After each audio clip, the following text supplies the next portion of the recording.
welcome to our live web event, Thriving in Every Season. I'm Lois Evans, and I'm here with my friends Debbie and Trina, and we're going to talk about the table experience. But I am so excited you're here. You're in for a great, great treat. I want to do a shout out to the women of Oak Cliff Bible Fellowship that have joined us today. The women of the Cliff, yo, so glad you're here. A shout out to pastors' wives, and really a shout out to everyone that's joined us for this live web event. We're actually doing this taping at Oak Cliff Bible Fellowship, my home church, pastored by my husband, Dr. Tony Evans. So I feel really, really at home. So again, welcome. Again, we're going to talk about the table experience. I'm going to ask Debbie, the expert on the table experience, and her daughter to talk about it. It's not just for eating, it's for sitting at the table on purpose. And that's a Debbie Titus statement, so you can tweet that, okay? And while we're here today, we want you to tweet and Facebook and use some hashtags, and I'm going to look at my iPad. I've got some techie people helping me. The hashtags are Thriving, Holiday Prep. I think those are the two that I see on my iPad right now. So we want you to hashtag on Facebook and Twitter and Instagram and be a part of what we're doing. Then we're going to move as a part of our program today to demonstrate some of the festive ways you can set your table. And we want you at that time to send us your questions. So please write your questions down as we're talking, and we'll try to answer as many questions as possible during that time. We also know that many of you have pictures of your festive table, so we want you to share those. Just use, again, the hashtags Thriving and Holiday Prep, all right? So let's pray before we get going. Father, we thank you for today, another opportunity to celebrate you and to bring you glory. I'm glad for so many that have joined us in the web world today, and you know the needs in their homes and in their hearts and for their families and for their ministries. And we ask that you would just empty us of ourselves, Debbie, Trina, myself, and use us as empty vessels to serve those that have joined us today, because we want to bring you glory, because that's what it's all about. In Jesus' name, amen. Amen. Well, I want to introduce you to my friends. Debbie Titus, she's the wife of Larry Titus, and I'm just going to read a portion of her resume. Debbie's been in ministry for 52 years and married 52 years. So you've got to go to her website, debbietitus.com, for all of what God has done in her life. Debbie's married to Larry Titus. She's among America's most recognized Christian conference speakers and authors. She's an author of The Home Experience. Groups meet in homes across America and Brazil with the purpose of restoring the dignity and sanctity of the home. She authored The Table Experience. Debbie and Larry are co-authors of the book, When Leaders Live Together, and I've read that one as well, many of her books. She's CEO of Kingdom Global Ministries and founder of the Titus Home Experience, formerly Mentoring Mansion. As I mentioned, she's married for 52 years to Larry, and Debbie has 2 children, and we're going to introduce Trina to you today. 6 grandchildren and 10 great-grandchildren. Yay. She's got me beat. We just have 1 great-grandchild. Oh. But I've been blessed personally by Debbie's ministry. She's ministered at our church, yes, Oak Cliff Bible Fellowship, to her Desperate for Jesus audience, and to her Gathering of the Girls audience, and First Ladies Conference as well. Yes, absolutely. So Debbie's ministry, and Debbie has been a friend in my ministry and in my life for a number of years, and I thank God for her. So I wanted to share her with my friends today. So let me introduce Trina Lozano. And Trina, you're going to have to give your website. It's TrinaTitusLozano.com. There we go. Yeah, I'm proud of my heritage, so I stuck in my Titus in there. I'm so glad you did. We are too. There you go. Trina Lozano is passionate about helping people to be the best version of themselves. Trina is a relationship and crisis counselor, also a marriage and family counselor. She helped create the Home Experience Seminar course. She is a former professor of home economics at Christ for the Nation. Trina and her husband James are married for 33 years. They have 4 grown children and 10 grandchildren. So welcome, ladies. You have It's a 10 pleasure. grandchildren. 10, I have yes. 12, so I've got you beat on that. You do. But not the great grandchildren. So Debbie and Trina, thanks again for joining me. It's always a thrill. Well, it's always to our have you pleasure, sharing. Miss Lois, to be with you. And not Miss Lois. How My about friend Lois. Right. Thank you so much. Well, I'm going to delve right in. We want to spend our time in learning about the table experience. Absolutely. Because, you know, it's revolutionized my daughter's life, Priscilla. Oh, that's awesome. Priscilla always talks about that, and I think she's tuning in today to even get some more. Hi, Priscilla.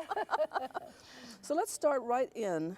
Why did you write the Table Experience book? What prompted you to do that? Well, because we've spent so many years in ministry, and it seems like the more years we spent in ministry, the more devastating families became. So we could see a downhill spiral, an increase in sizes of churches, an increase in numbers of books sold, of, materials read, and yet a deterioration of the family. And I just came to sort of an end of myself as a public speaker, conference speaker, traveling all over. And I just said, God, I'm not an entertainer. I want to make a difference. And there's got to be a message that we're missing. Because the statistics were saying that divorce rates were actually higher among church attending families than non-church attending families. And we have great pastors, great churches, great preachers, great resources. So my question to the Holy Spirit was why?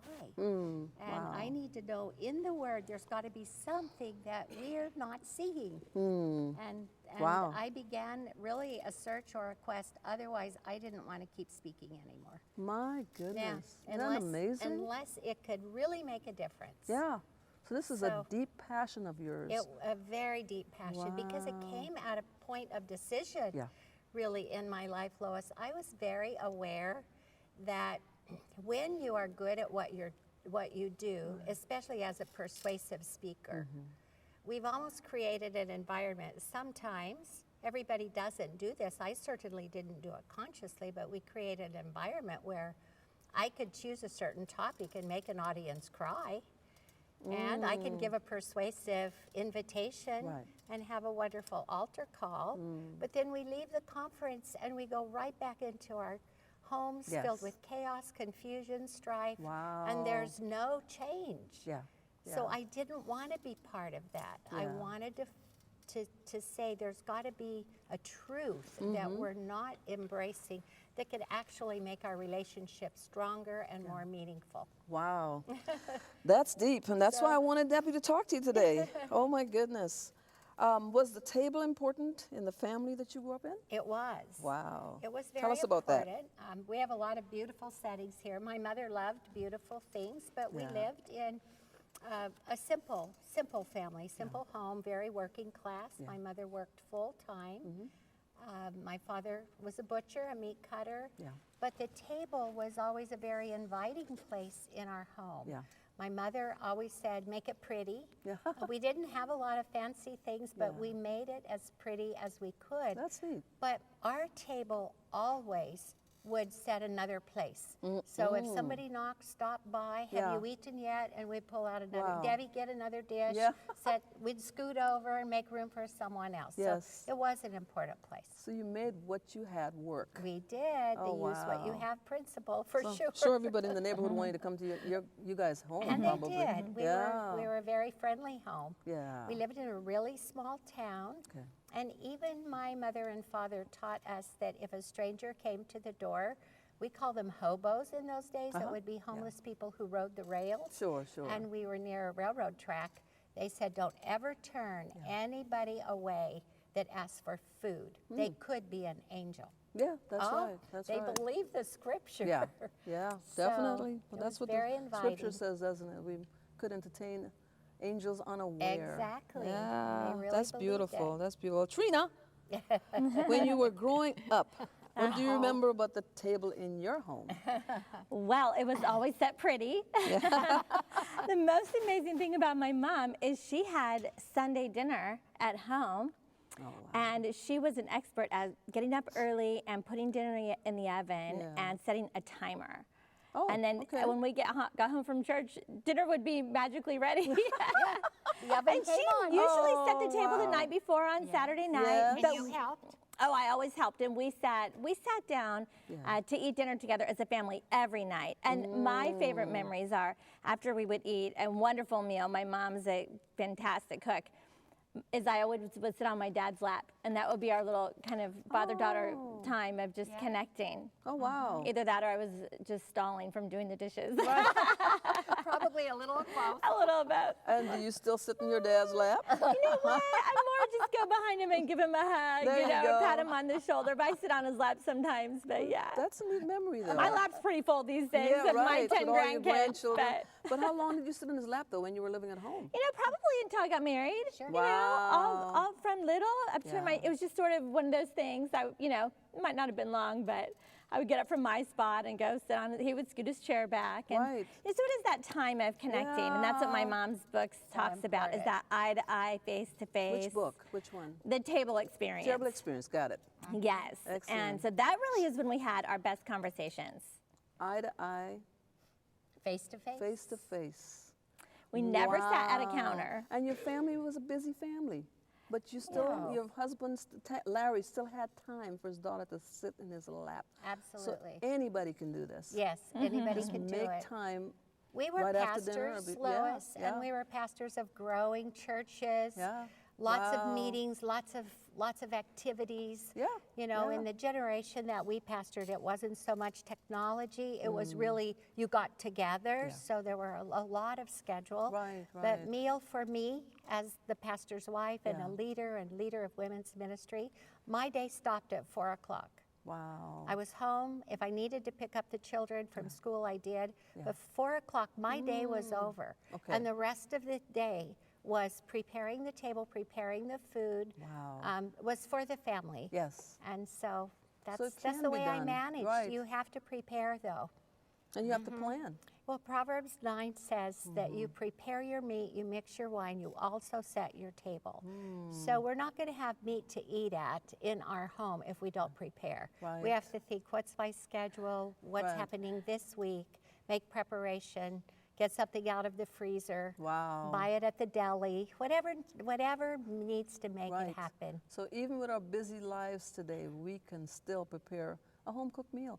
I remember Kristen Priscilla said, "Mom, we don't know how you did it." I said, "Well, I did what you're saying. I would Exactly. season the meat for the week. Yes. Just prep the meat for the week or cook the meat for the week because that's the one that's the dish that takes the longest time. You can always do a salad or broccoli Exactly. real quick, but the meat took long if you're coming home from a game or school or whatever. So I would prep the meat or cook the meat for the week. So we would have So Lois, some good meals. For many years, I would have classes in church. I would try to Okay. help the ladies to learn how to do that, to plan menus. But what I realized, without a deeper conviction of why it's important, this was just a duty. So it was easy to choose to do it or not do it. But when I did this research in the year 2000, so it's just been 16 years that I've been able to back what I did and what I believed with real knowledge. So I did. Wow. I did academic research from our top universities, and I matched what they said. We don't understand why it's important. Right. And I thought, well, let me look in the Word and see if I can prove what they don't understand why. And in the Word, the revelation just came alive. Well, tell us about that. Exodus 25.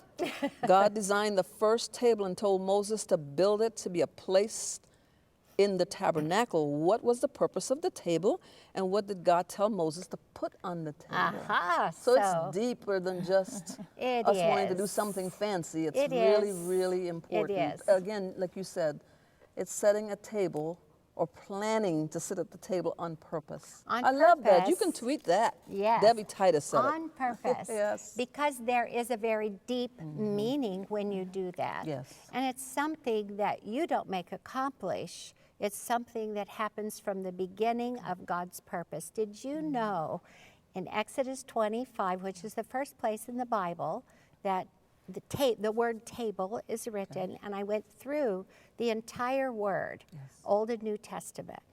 And when God told Moses to make the table, It was God who designed the first table made of wood with 4 legs, 4 corners, the measurements of what it was. It did not exist prior to God designing it and creating it. He said in Exodus chapter 25, he told Moses, I'm changing my relationship with mankind. Until that time, God was distant with man. But now his presence is going to dwell on earth, and that's why the tabernacle was built. The table was the second piece of furniture that God designed and told Moses to build. The first was what we call the Ark of the Covenant, where actually his presence would reside. No man could go into the presence of God at that time. So if you and I lived at that time and we sinned and had, you know what guilt and shame feels like? If we had those emotions, Lois, and we wanted to be set free from that, we would have to buy an animal, a lamb, bring it to this tabernacle. It would be slain on the altar. The priest, for me, I couldn't do it myself, would take the blood of the lamb and would come to the table. The table was the ritual place that the priest purified himself. It was a place of redemption. And when God told Moses to build a table, then you ask, what did he say to put on it? He said, first, I want you to set it with dishes, plates, pitchers, and bowls. And then I want you to set on it the bread of the presence, to be before me at all times. Lois, when I read that day, I thought, oh my goodness, here's the blood and the bread. Who was it later who defined himself as the bread of life? It was Jesus. So we have the presence of God behind the veil, and at the table we have the presence of Jesus. And the blood comes to the presence of Jesus, or the bread, and it was with the blood and the bread that the priest purified my sin for me and went behind the veil. And when I saw that day, I thought, this is the mystery that academia hasn't discovered. They say it's almost mysterious. They say it's supernatural, but we don't know what or why. Well, it's because God designed the table to be the place of redeeming whatever happened that day. Oh, wow. That you can't change, but we can come together eye to eye, face to face. Wow. Why eye to eye, face to face? Because it's the way God designed the human soul. The word says that the eye is the entrance to the heart. And so God designed us that way. He designed us to need to eat 3 times a day, eye to eye, face to face. And so it's there where God designed the table is the place for purification. Oh my. Then at the cross, we know, when Jesus said it's finished, that veil came down. There was no separation. We no longer have to go through a priest, but we still need to set a table. Wow. It's Do powerful. you see why we have Debbie on today? You have to go to her website, DebbieTitus.com, and actually get the book. Yes, the this table is why I experience. wrote a book, because even one sermon or one interview, a 45-minute time, the topic is so deep, Lois, but I had never heard a sermon on it. I'm taking notes. Table of Redemption. It is. It is. So just think, if you have, let's say, a child or a husband comes home from work or school and they've had a conflict that is just huge, or a failure. Failed a test, failed, with his boss, was reprimanded or scolded, and they come home and there's not a place to sit to be able to talk about it. You have a supernatural presence beyond your ability to understand it that will soothe the soul if we will take time to come to the table. So even in the busyness of our technology, iPads and iBerries and strawberries and everything that I use, we have to take time out, because it's a purification that could happen at that table from your day. Exactly. That's now, amazing. let's shift over to academic research. So in our top universities, Harvard, Purdue, University of North Carolina, many of the universities that really focus on family development. Yeah. They say an average of 5 times a week, if a family will sit eye to eye, face to face Just at the 5 times a table. week? That's all. We Wow. eat 21 meals a week. Yeah. So if it's just 5 out of 21, so let's just reduce that and say, isn't that possible? Oh, Come on, my goodness, a yes. minimum. Here's what they say happens with child development. It will cause them to be more academically motivated. And then the reading experts on comprehension, Right. they actually believed that we could improve our children's comprehension if we read more frequently at younger ages. Wow. But they proved themselves wrong. When they did the studies, they discovered that that did nothing for improving comprehension. What improves comprehension is conversation at a meal, at a table. Whoa. So it was like an explosion of understanding. Right, right. So you can have a child my with goodness. a very modest IQ, Yes. and they can excel, be top in their class. Or Just you can have sitting a at the child. table. Yeah, You can go have a ahead. child Yeah. very, very smart. Yes. And live in a family that's disorganized, not there at the same time, doesn't eat meals together, and they'll lose their motivation and they'll never tap the resource of their IQ. 5 minutes a day. Is that well, what you said? No, 5 times a week, 5 times a week. a meal. Yes. So a yes. meal, what is a meal? Yeah. 30 minutes? It should be longer, but 30 minutes, yeah, we'll give it to the busy parents, Yeah. 30 minutes. But you can accomplish that much in 30 minutes a day. Just need to prioritize So it. what I've come to understand is when families sit at a table, Okay. eye to eye, face to face, what it does is it gives you emotional security. You feel important. Are you guys feel taking loved. notes? Take some notes. We're in class right now. Go ahead, Debbie. Well, Trina can talk about that emotional intelligence and what that develops as a counselor. Wow. There you go, Trina. Well, emotional intelligence includes self-awareness and self-management, and then social awareness and relationship management. So around the table is where you're getting that social awareness Yes. and the relationship management, and that's what gives you that emotional intelligence. Yeah. Wow. And that's what you're talking about. Oh, my EQ. goodness. EQ along with your IQ. Right. Exactly. The EQ, yeah. That's deep. It Wow. is. Your IQ does you no good if you are emotionally unstable. Right. Right. We know that. Well, to could be you true. believe this part of our program, we have to transition to demoing?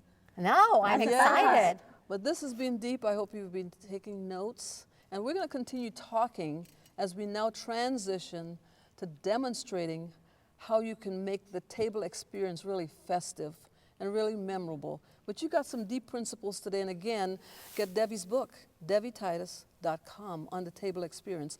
And on her website, you'll see her travel schedule. If you're in her area, go hear Debbie speak. She's an amazing speaker. So let's Oh, transition Lois, now thank you. to actually talking about table settings. Okay. All right, we're going to start this way. I Okay, think. I'll start. Yeah. I'll start. I have 10 grandchildren. And so, as we've already said, so what I have at my house is everything is very child friendly. And I don't ever have to beg anyone to come over for dinner or to come to my table because it's a lot of fun. And so I have a few settings here, a Thanksgiving and a Christmas, but I also did Christmas that includes birthday. With our family, we have so many birthdays. My table seats 18, and I have 2 high chairs. So there's 20 actually around my dining room table, if you can believe it, really. And so, so we have birthdays also. And so I've got a demonstration of this too, of how to incorporate this, because like you said, it is so important that people feel special, Yes. even if their birthday might happen to fall along the time of Thanksgiving or Christmas. You know, it's still their special birthday, so that's important. Yeah. Okay, so I'm first going to show you my Thanksgiving table. Yeah, I Now, know. with all of the children and grandchildren, in order for my table to be set so that we can have love and peace, like my mom talks about, in order for things to be peaceful when all 20 people invade my house, and we've got 10 grandchildren, 9 and under, I set my table, but I also preset their drink with their sippy cup, a little snack is already preset on the table. I'm going to call it their appetizer. And also, I have a place card for everybody so that everybody knows where they are sitting, because certain times we'll rotate our seats and we really don't have an exact seat for so many of us, like we did when we were growing up. Yeah. I have my spot at our little table of 4, and then my brother and my mom and dad. But at my table of 20 right now, sometimes things get mixed up. So I always have a place card. So here's, Trina, let me interrupt you for a minute. Okay. There's a question that's coming in. Now the women are asking good, questions. good. And so one of the questions is, what can we do to prevent family drama around the table? Especially since you have so many. I've got one rule. Prepare, okay. A conversation around the table, everybody can talk, but people need to take turns talking. Oh. And it works best with a large group and to cut down on the drama if we only talk about one subject. Okay. One topic, and then everybody can speak together about the one topic, and that keeps the unity. And you can introduce And it. as the hostess, I'm the one that mom. chooses the conversation topic. So as the hostess or the mother, in my case, you know, grandmother, whoever's the hostess, if it's your home, then you're the one that can just take the personal responsibility to prep, and then also to direct the conversation. And if you see that drama starts, you know, to come, you say, oh, we're eating now, you know, let's talk about that later, you know. Sure. So it's Trina, important. tell them what you prepare with little ones so there's no drama with them. Yeah. So here's really important. To keep things peaceful when we first sit down, I always pre-fill their glass, and I have a sippy cup that matches my table setting, and I will interchange the straw to be matching too. So we won't have spilling creating drama. wow. And Okay? they immediately have something. And And that's they a eat. container I've set some pretzels here so they Yeah. can sit down, and while we are serving the food, they can immediately begin having their pretzels and their drink. That's Because amazing. babies and little children, they don't have patience. I mean, we shouldn't expect them to have patience, and they're Trina, hungry. you saved these bottles. What was These in were them originally? These were from the Target $3 bin. Amazing. So I bought them. Yeah. They're for this, yeah. Yeah, Okay, now okay. I do have paper plates, and these paper plates, you can notice, are Thanksgiving plates. Give thanks to the Lord, for He is good. Give thanks. Now this is a Thanksgiving theme, but always around our table, there is several themes that are always happening. Giving thanks, and family, and then peace and love is something that we're always promoting, as well as good nutrition. Okay, so along with my Thanksgiving theme, I have as my napkin here a hand towel, which is good because you can almost expect spills are going to happen. They just are. Spills are going to happen with a lot of people and young kids. So this is, in place of a napkin, actually a kitchen hand towel with a turkey on it, of course. Yes. And then I do silverware that is size appropriate for the children. So a smaller fork, a smaller spoon, and then I don't set them a knife because, again, I don't want the drama of so we pre-cut their food. Okay. In this case, I've used a little frame, it says Little Pumpkin, as my place card. So if Sophia would know, that's her picture, that's her spot. So my table setting is complete when I've got my napkin, my silverware, my plates, and my place card, and my snack, and my drink. Pre-served, preset. That way, it's good for the kids. Okay. And it's good for the parents, and it works for everybody. Do you have the parents help you preserve? You know, normally the parents are not there yet. Okay, gotcha. So this would be at my house before anybody arrives to the table. I am ready for them. Yeah.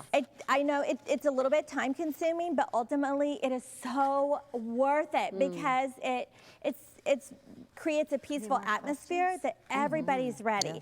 So, you know, I don't have to beg my family to come, you know, for a Sunday dinner or to come for, especially for a holiday meal. Everybody wants to make it a priority because we're having a good time, and the kids love coming to see where their special seat is. Yes. And it's fun. I've got another question. Okay. And Debbie, anyone can answer it, okay? Good. Is it advised to make a large meal that you can eat throughout the week? No. Or to make a new meal daily, on a daily basis? I think leftovers are wonderful, but you should only serve them one more time. Your Okay. family will lose interest, and you should never serve your leftovers synchronized, like immediately the following meal. So skip and then bring out that leftover and do it again. But you need to alternate. Otherwise, we're disinterested in the food. Sure, I would like to point out Sure. here, Trina, with the things that you have done, is these paper plates. Yeah. We're talking about holiday season and making your regular routine, not just on one day, but your regular routine, do the things that Trina has told you to do. And if you need to use colorful paper plates on a busy week, do that. But come to the table, have it where it's peaceful, so love can be experienced.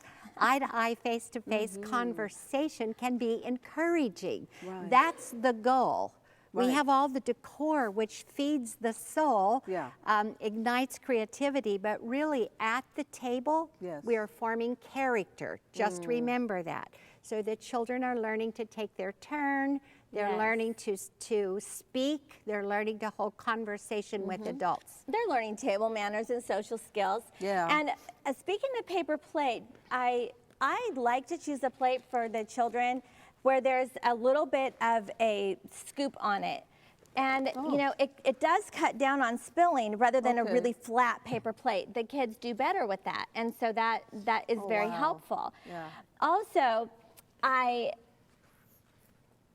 love to have a book at the table. This book says We Give Thanks. And to encourage kids to linger at the table, it's fun to, you know, I said this little pilgrims, little Indians, which reminds us of the Thanksgiving story here in America. But, you know, I love to just open this up and say, hey, let's read a little story about the first Thanksgiving many years ago in 1607, you know, wow. et cetera, et cetera. Yeah, yeah. And then this creates a tradition around the table, and it does. It helps with those reading skills. Sometimes it's difficult to read to the grandchildren, especially when there's 10, if we don't have, you know, everybody sitting. Right. So that helps with that too.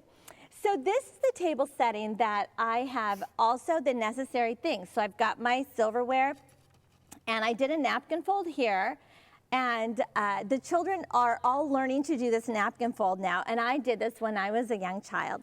And maybe if we have time, I'll show you how to do it. And there's a little scripture tucked in there. Again, a great way to read the word together as a family, and a fun thing, you know, with the napkin to do that. A surprise gift at the table, that makes it fun. Okay, here's fun candlelight. Yeah. So with these grandkids, you know, it is so fun to have things glittery and sparkly and very kid-friendly. This is going to be fun for them. And where did you What's the find total that? time? That's the total time. Oh, and this is is their little cereal, and this is You Are Special, because this is a birthday kid that has a birthday around holidays. Yeah, so they yeah. get the special plate. The glass Yes. says Happy Birthday Yeah. from the dollar store. And where'd you find this, a little sparkly candle? I'm back to that candle. Where'd you This find is that? 99-cent store. Wow. All right. See, we Look love at those stores. Stay on a budget. And Stay on a budget.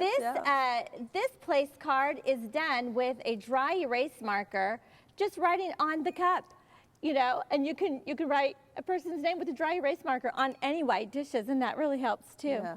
And this is a Christmas setting that also includes a little gift on the plate.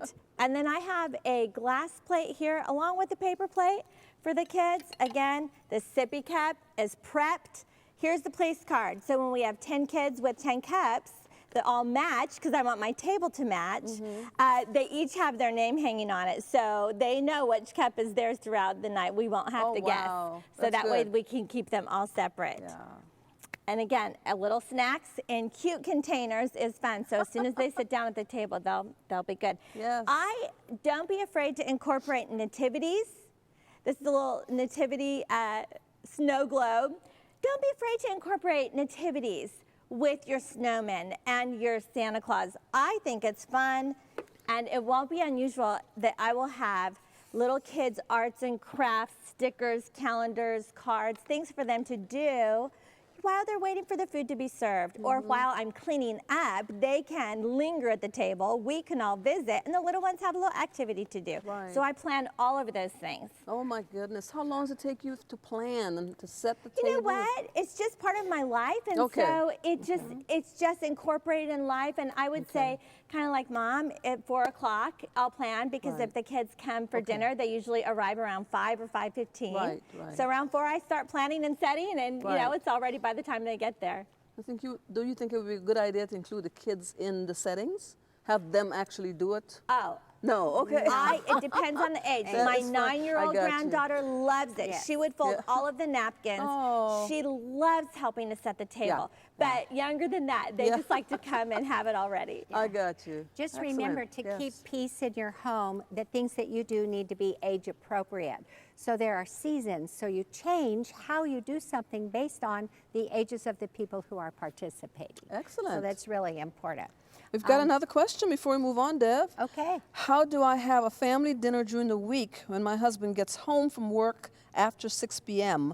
Should I feed our kids a snack and wait? Absolutely. Oh. He is the father. They He answer is- their own question. Yeah. They just Yes. need a confirmation. You That's answered right. your own Yes. question. Do not Wow. feed your children full dinner and put them to bed before their father comes home, or have them taking a bath. This is a family affair. It is a high priority. You will teach them to honor and respect their father, and you will also be teaching them to honor and respect authority in general. So give them a snack, let them know how special, if they need to get their homework done, if they need to have their bath, let's say 7 o'clock is the bedtime for that age. Then you get those things done before Daddy comes home and have dinner, the last thing that you do. But you circle everything around that table time so the whole family is together. And you Right. can have dinner in their jammies, and you make that's adjustments. fine. Yes, it's Yes. fine. Then you tuck them Oh, in that's and come good. back to do the dishes. Yeah, Yes, you can it get them works. ready for bed. Yeah, Put them in their absolutely. jammies and get them ready, because That's right. the table is so important. Yes. Yes. Just not for eating. My motto is keep it simple, make it pretty. So, That's good. Yeah, yes. tweet. Yeah.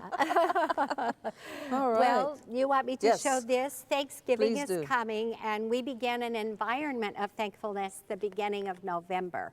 So we like to put in our home signs and notices around. I have a little sign propped here, give thanks. So we get those out and station them as part of our decor. On this table, I prepared it. This is how my table is set at home right now, my family table.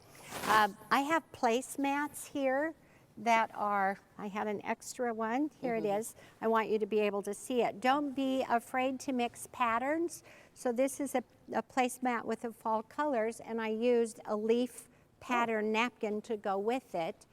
But what I want to point out with this is these are 99-cent store clear glass plates, and the clear glass plate is sitting on a Michaels plastic charger. So this is the appearance that it is on the table. It's very easy clean up with this.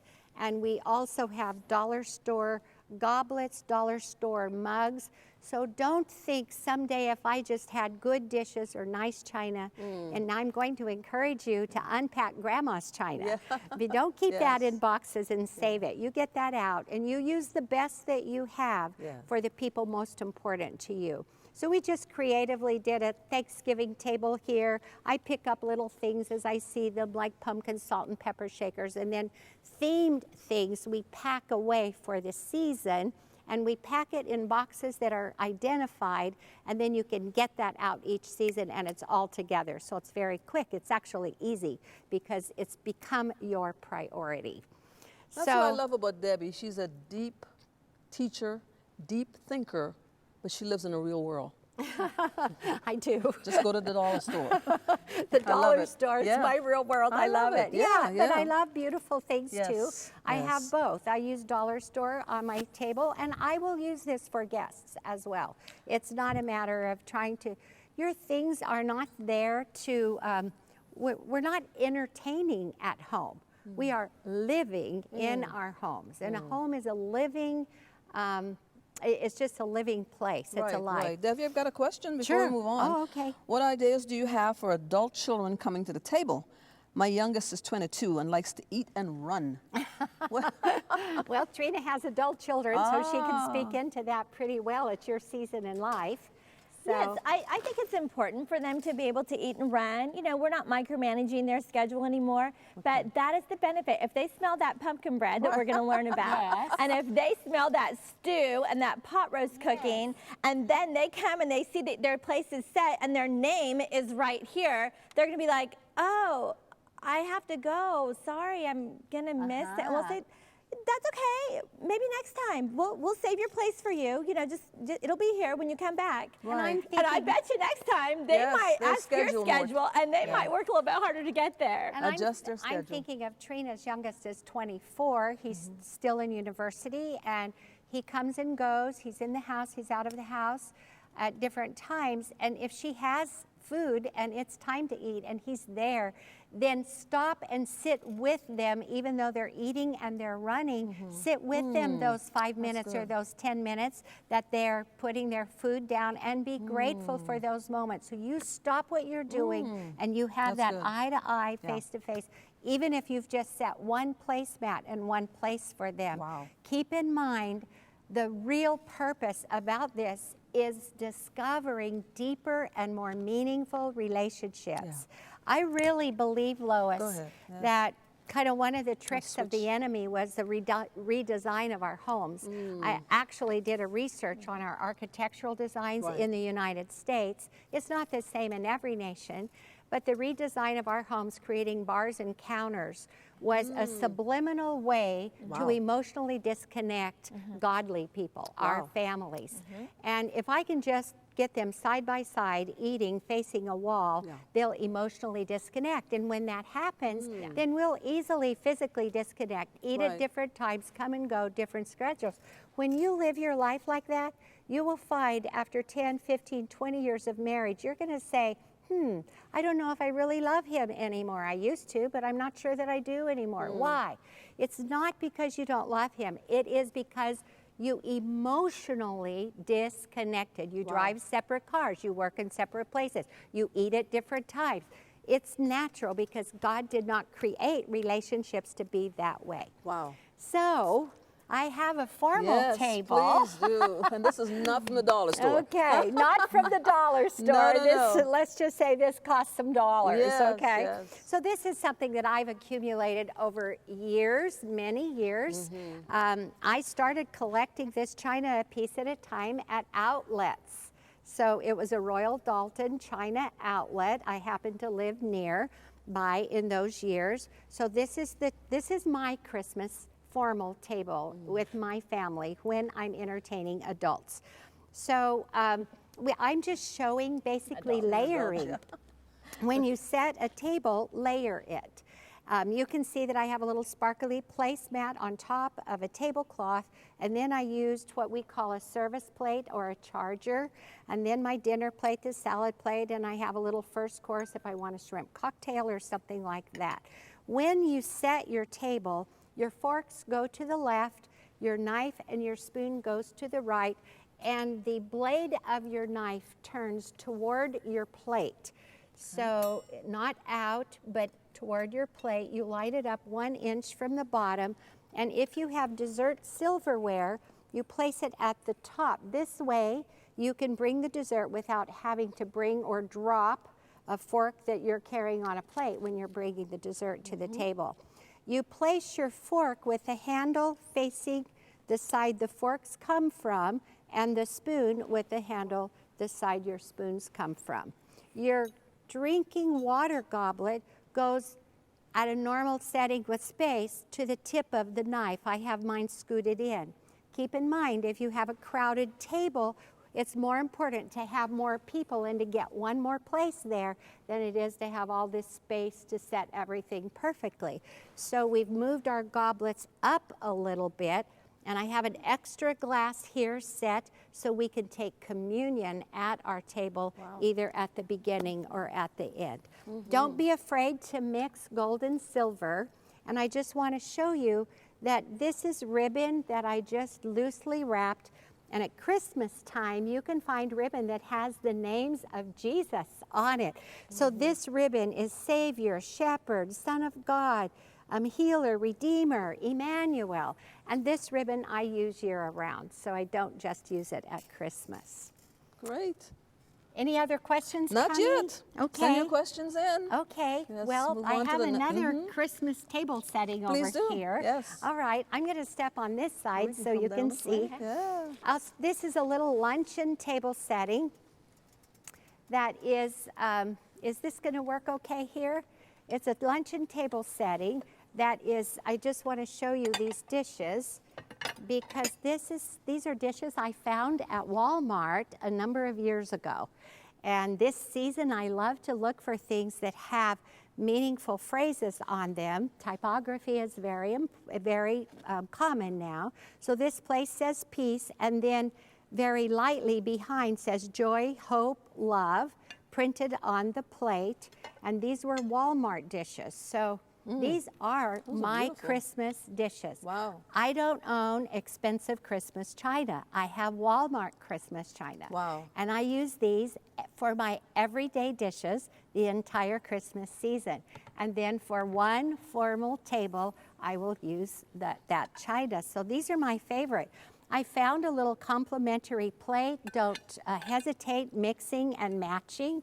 So you can set this plate on this one or this one like this. Here's a complimentary little mug mixing with black. You could have a black underneath cloth if you wanted to.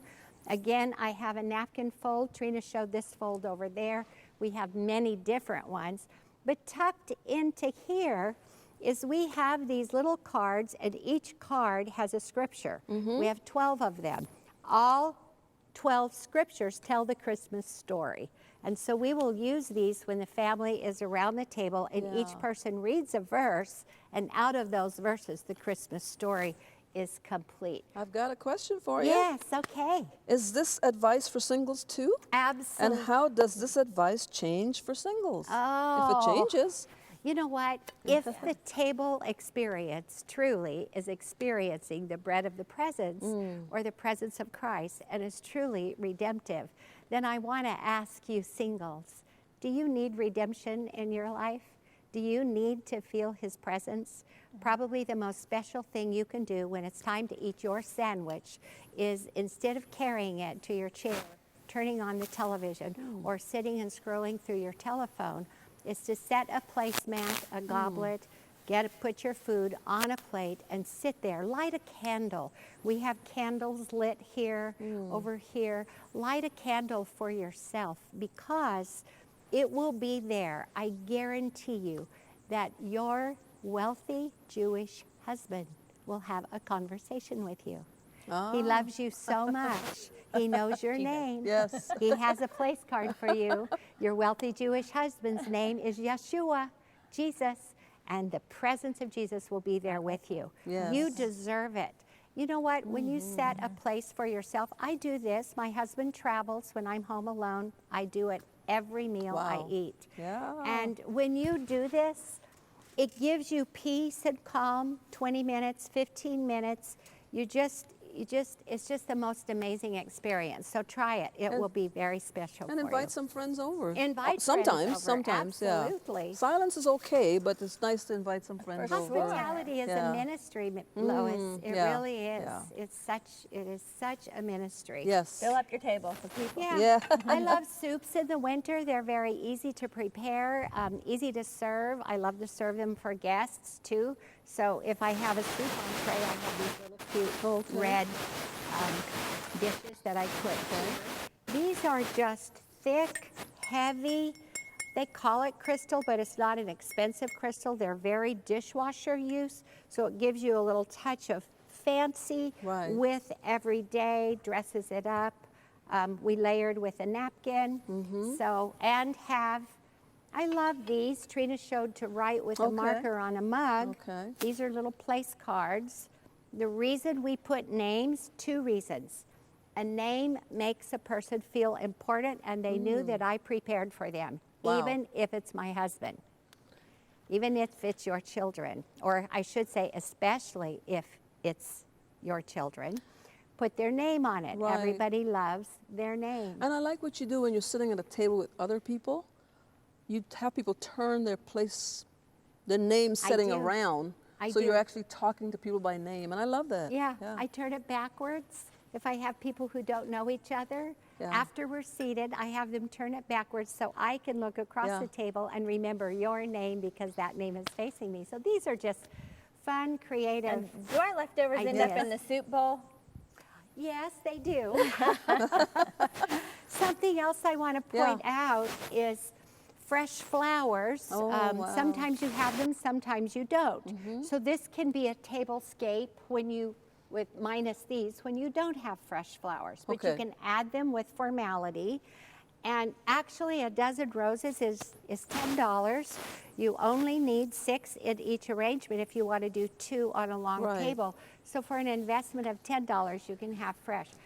I demonstrated these flowers. Don't hesitate to use gift boxes Yeah, as I a like that. container for your flowers. And, you know, on your table. It's just a cute idea to add that Christmas touch. What can be done to increase the number of times families eat together? What do Okay. you ladies think? Well, I think you need to look at your calendar for the week. So week by week, look and see what are the things that are pre-scheduled and see where you can fit those times in. Sometimes it will be a breakfast. Sometimes it will be a lunch. And Yeah. sometimes it's a dinner. Yeah. And sometimes it is a meal together at a table in a restaurant. That's how you fit it in. Wow. And sometimes you can set the table. You know, when you unload your dishwasher, take the dishes out and put them right back on the table. So your table will be ready. You Oh, may I not like get that. there for 2 days, I like that. but at Right. least the family Yeah. knows it's coming. Wow. And you know what? You might need to stop at the deli and buy the full meal. If that's what it takes, that's what we should do. Right. Because the greater than the intricately homemade meal is having the table set, because Proverbs 9:2 says, she prepares her meat, she mixes her wine, she also sets her table. And she there is wisdom. Right. It's Wow. wisdom right. for you to prepare. Look at your calendar. It's wisdom to set the table. Yeah. And then you'll figure out what you're going to put on those dishes so we can be eye to eye, face to face, to build our character and to deepen our relationships. Excellent. Another question. How important is it to set dinner rules that cell phones are not allowed at the dinner table, especially for families with teenagers? Answer that, Tree. Well, you Trina. first of all, you be the example, you know. Oh, So wow. I think, unfortunately, parents can be notorious for setting the rule and then breaking the rule.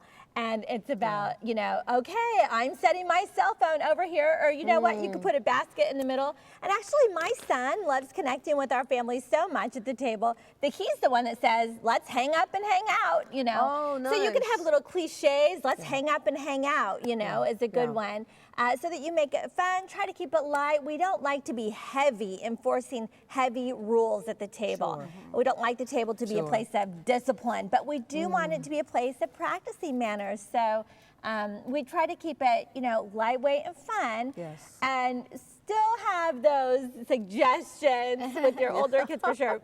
Let's hang up and hang out. You know, the little Yes. kids won't have cell phones, but you don't want them to learn to do that because they're seeing that you do that Right. now, because they're watching you. What do you And do? Yes. I recently heard someone who had a basket and everybody put their cell phones in Oh, the wow. basket. Yeah, and some Chick-fil-A's even have that. And Chick-fil-A's Oh. are doing Yeah, I that love now that. to Thank encourage goodness. conversation. What are they doing? Yes. Chick-fil-A. They have a basket in the Yeah. middle Put of your the cell table. phones on. Oh, my. And if everybody puts their phone in the basket, Yeah. you can get like free ice cream. Hello. Some Chick-fil-A's. I'll take my That's family great. there. Yeah. But you know, the thing about restaurant eating, you know, the thing that's not the same as being at home is it's so noisy Yeah, and yeah. it's so chaotic because there's so many people. So you just don't get the Right. same Sure. bread of the presence. It's true. Yeah. You know, even if you get that time together, Right. it's not the bread of the presence that really is in your home. Yes. Right. You know, and you want the peace and love in your home, and it just doesn't Yes. happen in a restaurant. Definitely. Another question. Can you give me advice for helping women in the inner city who do not feel connected or special enough to do this for their kids? Oh, Oh, that's a well, sad question. Oh, I have an answer.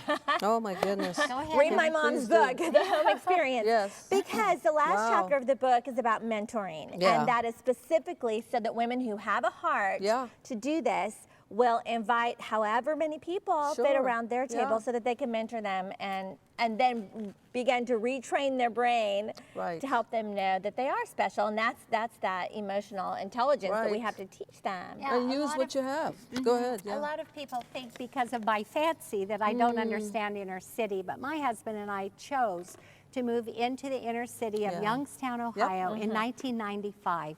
And we planted an inner city church in 1995 there, and we lived there for 13 years. Yeah. And the most delightful season of my ministry life was building relationship, making best friends with women who lived in the inner city. Some Yes. were addicted, single parents, some were wonderful, wonderful families.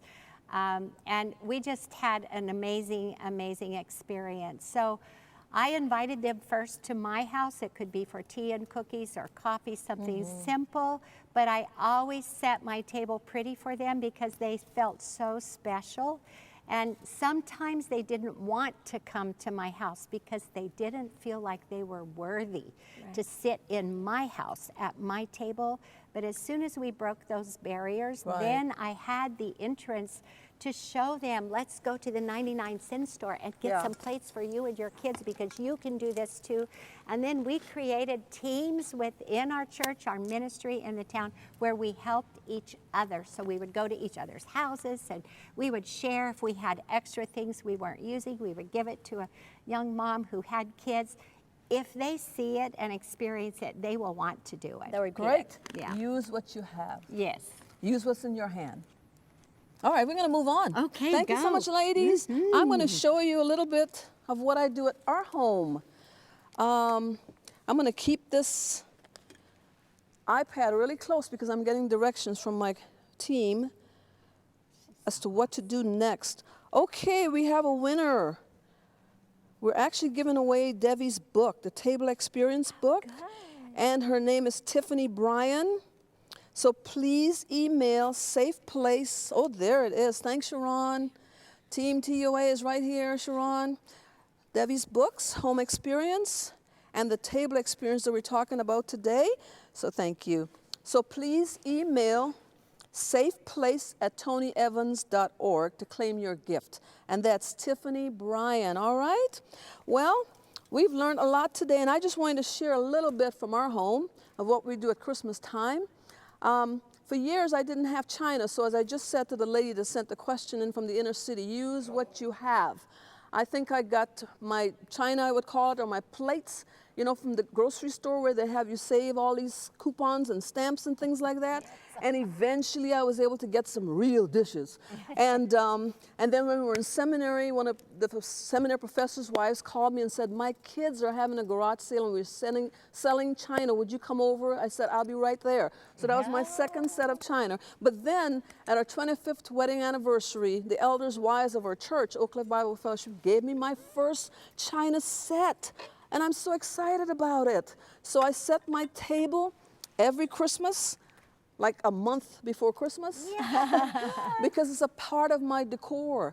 When you come into my house, the first room you see to the right is my dining room. So it's a part of my Christmas decorations. So I'm excited about this set, and I hope, Debbie, I have everything turned the right way. But anyway, yeah, right. But anyway, I found these ornaments at Pier 1. Wonderful. And this was Pier 1 as well, and napkins and the coffee teapot. No, it's not a teapot. Cup and saucer. There we go. And all these things I just kind of gathered over the years. And I set this, as I said, early in the month as a part of my decor. And over the years, I've insisted that my 4 children eat with china. Not this set, the sets that I probably got from the grocery store or whatever, or picked up from the garage sale.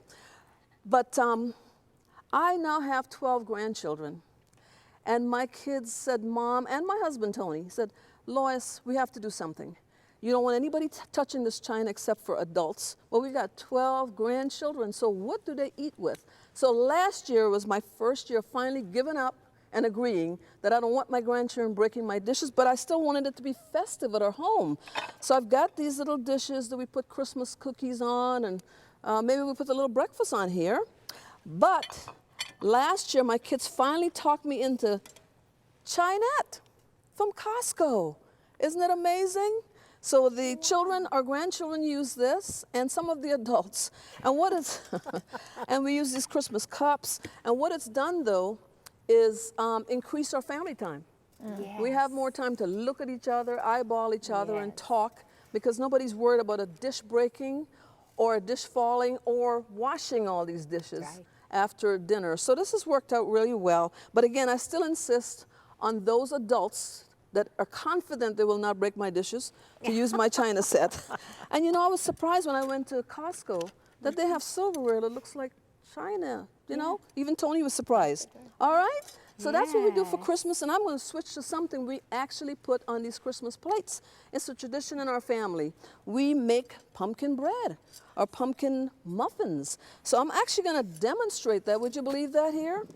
So we're going to switch things around a little bit Let me help you. and get this can done. help you. Thank you so much. We love pumpkin bread at our house. I actually make like 18 loaves of pumpkin bread, and I get Tony to help, because when you're doubling your recipe, it's a lot of elbow grease, I call it. So that's his contribution. Tony's not in the kitchen a whole lot, but he has to stir the pumpkin bread for me, because I still am doing it the old-fashioned way. You can use a mixer, but I'm still doing it the old-fashioned way with the spoons, okay? So you have the mixture here. Now let me get my recipe out. So it should be online, though. I have the pumpkin here, and oil and sugar and eggs mixed here. And then over here I've got the flour, baking powder, baking soda, nutmeg, salt, cinnamon. And what you do is you just pour this in. Look at all that oil. Wow. Woo! And I'm gonna make a mess here. Then we stir it all in, okay? And Tony does this for you? Yes. Oh, when I yay, double the Pastor recipe, Tony. he has to help. This is too much elbow grease for me. But you can Yes. use a mixer. You know, I'm just kind of old-fashioned and set in my ways. Plus, it's a great time for Tony and I to eyeball each other. Yeah. Eyeball each other over pumpkin bread. So he spends one night a week. He says, Lois, we can bake pumpkin bread this night.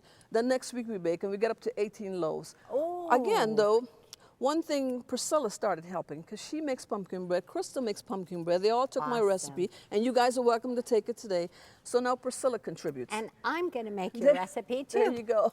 So Priscilla contributes and brings about 7 loaves over, because I've got neighbors that look forward to their pumpkin bread to serve their guests as well. And you So know this what, is- Lois? I'll Yes. make your recipe for the home mentoring intensives that I do in my home. Wow. So Excellent. I'll say this is Lois Evans' recipe. Excellent. Yes. Go to DebbieTitus.com for the home mentoring Yes, intensive. Titus Home Yes. Experience. Yes, it's great. Register today for Yes. that. So we mix this, and this is TV, guys. So we're going to move this now, and I'm going to Okay. show you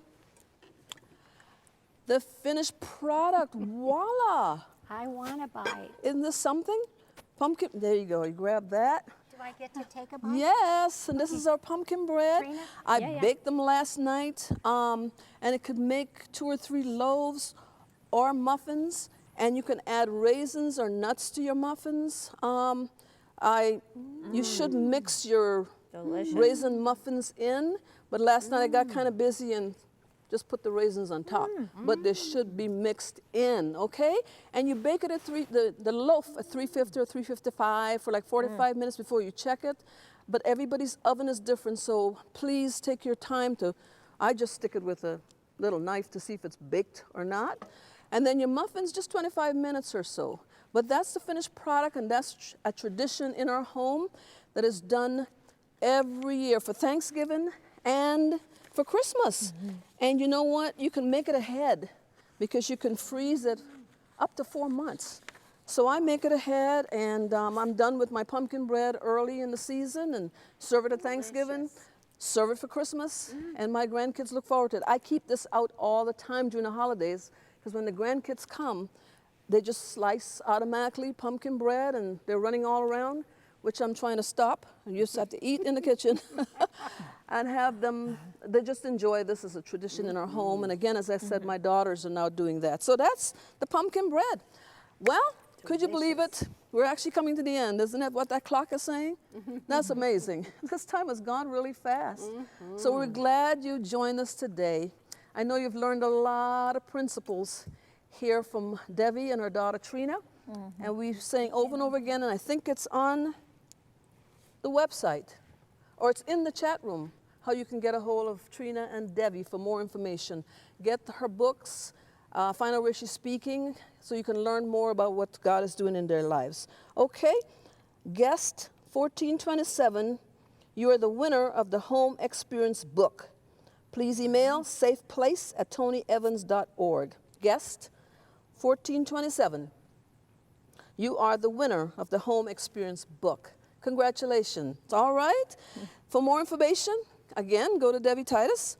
I know we have pastors' wives that are online today, and I want to encourage you to go to my website. There's a ministry for you at loisevans.org, where we have articles and blogs and videos and just teaching material for you. And on there, there's a safe place for senior pastors' wives. That's where you can actually go in anonymously and meet other senior pastors' wives in your area or close to your area or around the world. Now with technology, you can actually be connecting and networking with women from around the world. So that's what that's about. And then we have a Facebook network group for pastors' wives.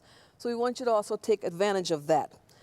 And last but not least, I want to encourage you to vote. Yes, V-O-T-E. We have a responsibility Yes, we do. to vote. Yes. And so I want to encourage you to do that on Tuesday, okay? So let me look and see what else we must say. Well, I think we've got it all. So our prayer for you, women, today is that you thrive in every season of a woman's life. God bless you. Have a wonderful Thanksgiving, a Merry, Merry Christmas, and a Happy New Year. We are so glad you joined us today. God bless you. Thank you, thank you, thank you.